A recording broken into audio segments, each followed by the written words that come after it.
some bad caps and go ahead and replace them on this Samsung power supply. So when we're going to replace components on the power supply, you need to make sure the power supply is discharged first. Some power supplies will just do it naturally and they discharge pretty quickly, others will not. But this cap right here holds about 450 volts, anywhere between 350 and 400. If you happen to touch both sides of both terminals on the inside of the board at the same time, you'll get a shock. It's not going to usually cause any permanent damage, but it can burn and it will certainly hurt and you'll probably drop the board. In order to make sure it's discharged, there's a few different ways we can do it. Firstly, we can unplug the TV and leave it for 24 hours. But when you want to work on a TV you're using, that's not quite so easy. The next option, depending on the board, you can use your multimeter and check the voltage on it, and it may have resistors in parallel that help to discharge. If it does that and it reads below 50 volts, you're good to go and work on the board. The other way of doing it is using a resistor, one of the higher wattage resistors, and touching it to both terminals on the underside, and that will help to discharge it slowly. Don't take a screwdriver and put it across both terminals, as you'll get a direct short and you can solder your screwdriver instantly to both terminals and possibly cause damage to other components on the board. So on this power supply we've identified some bad caps. So here are good caps right here. They have nice flat tops, no leaking, nothing's going on with them. And right next to them we have these caps right here, and you can see that their tops are bulged up and they're also leaking out this kind of brown ooze. This means that they're defective. Every once in a while you will get caps that are defective but don't show signs like that, but almost every time you're going to see this puffiness and you're going to see, if it's really bad, fluid leaking out from them. So bad caps can manifest in a number of ways. You might find the TV will not power up, or more commonly it's going to take multiple attempts for the TV to power up.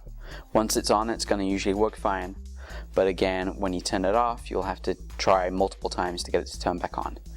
Over time, this tends to get worse as the cap starts to degrade even more, and it will take more and more attempts to get the TV to turn on. Once in a while, if a cap happens to be in a slightly different place, you can sometimes get noise in the picture, but usually it's the issue with the TV starting up that's the main problem. So we've gone ahead and flipped the board over, and if you're having trouble trying to find the cap that you want to replace, sometimes if you just put your finger on the other side you can kind of pinch, it kind of shows you exactly the location. Otherwise it can be a little hard to kind of locate them on the back. Now we know where our caps are. You're going to go ahead and use our Hacko 808 desolder gun, and same thing, we're just going to heat up the joints, let it melt, suck it up, and the same on the other side. And as you can see, the cap actually dropped right out the board, so we know it's removed. And we can go ahead and do the second one. Same thing, heat it up, vacuum it out, and the other side. And there you go, they both dropped out. Now the joints are clean, and we can go ahead and put in our replacement caps. How about that? So here we have the original cap that we removed from the board, and this is a 10 volt right here, 2200 microfarad and 105 degree cap.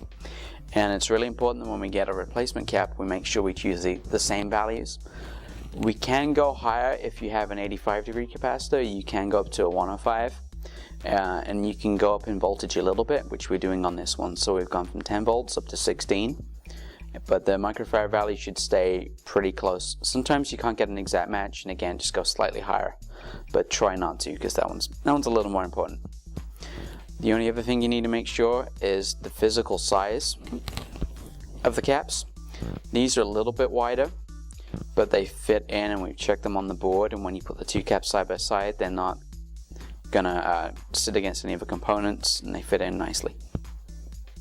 So a couple of things before we put this in the board. We have our new replacement cap, and we're gonna have to align a couple of things on the board. We need to make sure we have the negative side, which usually has a band or a stripe and a negative sign. It also has a shorter lead than the positive side, and we're gonna have to make sure we put that in the right way around on the board. These caps are polarized, and if you don't put it in the right way, when you turn the TV on, there's a good chance it'll explode. So for your safety and the functioning of the TV, you need to make sure you get it in the correct way. So when you go to put in your replacement caps, you have to make sure that you line up the negative band with the markings that are on the board. And they'll have like a hash mark and then the thicker border on one side. Make sure you line up that with that line.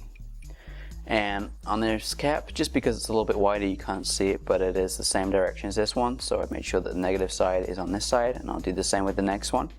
And then we can go ahead and flip the board over and start soldering it in place. Okay, so we flipped the board over and we have the caps in place, and we left the leads sticking out, and I've just kind of bent them over and kind of kept them in the same direction as the trace. This way you kind of help prevent shorts, and you can kind of see that they have these little pads. Just kind of bend it over the same way. It'll stop the cap falling back through, and once we've got it in place, soldered in place, we can go ahead and trim those off, and it'll be ready to put back in the TV. So we're going to take our flux. We are using the rosin core, but the flux just helps it flow a little bit better and get right into the joint. I'm going to paint that on both of those. And then I'm going to take my soldering iron and just make sure it's clean. And take the solder and go ahead and heat both the pad and the wire as best I can. And we'll give it a second. So it does help if you turn the soldering iron on first, like I just didn't. So now we have a hot soldering iron. We can go ahead and solder our joints. So we're going to heat both points, the pad and the wire, and then try and add our solder in.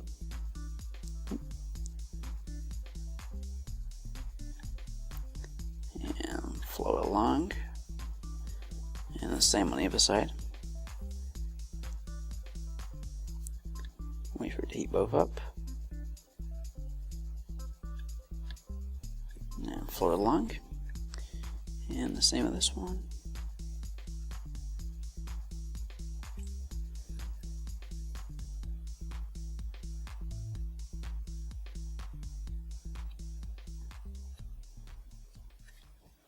And knead those up a little. And there we go. Okay, so now we've got those soldered in place. We can go ahead and take our wire cutters and just snip them off. Like so.